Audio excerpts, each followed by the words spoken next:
ಏನು ಏನು ಆಶ್ಚರ್ಯವನ್ನೇ ಕಾಣ್ತಾ ಇದ್ದೇನೆ. ಎಂದಿನಂತಿಲ್ಲ ನೀನಿಂದು ಶುಭ್ರವಾದ ಕಣ್ಣುಗಳಿಂದ ಕೆಳೆಯುಕೊಳ್ಳುವಂತಿದೆ, ಪ್ರಶಾಂತವಾದ ಮುಖವೆಂದು ಕೆಂಪಾಗಿದೆ. ಆತುರವಾಗಿ ಹೆಜ್ಜೆಯನ್ನು ಹಾಕುತ್ತಾ ಕೈಯಲ್ಲಿ ಆಯುಧವನ್ನು ಹಿಡಿದಿದ್ದೀರಿ. ಎಲ್ಲಿಗೆ ಹೊರಟರು? ನರಿನಾಕ್ಷಿ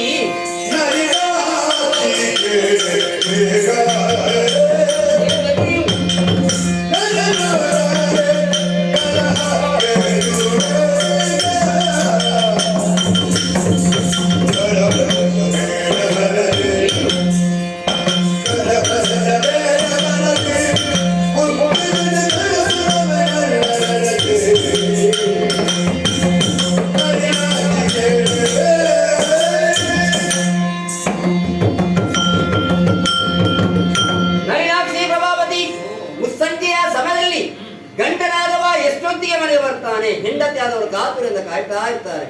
ಆದರೆ ನನ್ನ ಬರುವಿಕೆಯನ್ನು ಕಂಡಾಗ ನಿನ್ನ ಮನದಲ್ಲಿ ಆಶ್ಚರ್ಯವಾಗ್ತಾ ಇದೆ. ಹಸ್ತಿನಾವತಿ ಎನ್ನುವುದು ತುರಗಾದಮಿ ಚಂಪಗಾವತಿಗೆ ಬಂದಿದೆ. ಅದರ ಹಣೆಯಲ್ಲಿದ್ದಂತಹ ಲಿಖಿತವನ್ನೇ ವಾಚಿಸಿ ತುರಗವನ್ನು ಲಾಯದಲ್ಲಿ ಬಂಧಿಸಿದ್ದಾರೆ. ನಾಳೆ ಸೂರ್ಯ ಉದಯಿಸುವಂತಹ ಸಮಯದಲ್ಲಿ ಎಲ್ಲರೂ ಸಮರಂಗಕ್ಕೆ ಸಿದ್ಧನಾಗುವುದು ಡಂಗೂರವನ್ನು ಸಾರಿದ್ದಾರೆ. ತಪ್ಪಿದವರಿಗೆ ಸರಿಯಾದಂತಹ ಶಿಕ್ಷೆಯನ್ನು ಕೊಡ್ತಾರಂತೆ. ಒಂದು ವೇಳೆ ಮನೆಯ ಮಗನ ಅಂತ ನಾನು ಕೂಡ ಹಿಂದಕ್ಕೆ ನನಗೆ ಕೂಡ ಶಿಕ್ಷೆಯನ್ನು ಕೊಡ್ತಾರೆ. ಇಷ್ಟೆಲ್ಲ ಡಂಗೂರವನ್ನು ಸಾರಿದವರು ಯಾರು ಗೊತ್ತೇ? ನಿನ್ನ ಮಾವ ನನ್ನ ಅಪ್ಪನಂತ ಹಂಸಧ್ವಜ. ಆದ್ದರಿಂದ ಭಾರತದಲ್ಲಿ ಹೋರಾಡೋದಕ್ಕೆ ಬೇಕಾಗಿ ಹೊಡೆ ನಿಂತಿದ್ದೇನೆ. ನಾನು ಕಳುಹಿಸಿಕೊಡ್ತೀನಿ. ಸ್ವಾಮಿ, ನೀವು ಯುದ್ಧಕ್ಕೆ ಹೋಗುವುದು ನನ್ನದೇನೋ ಅಭ್ಯಂತರವಿಲ್ಲ.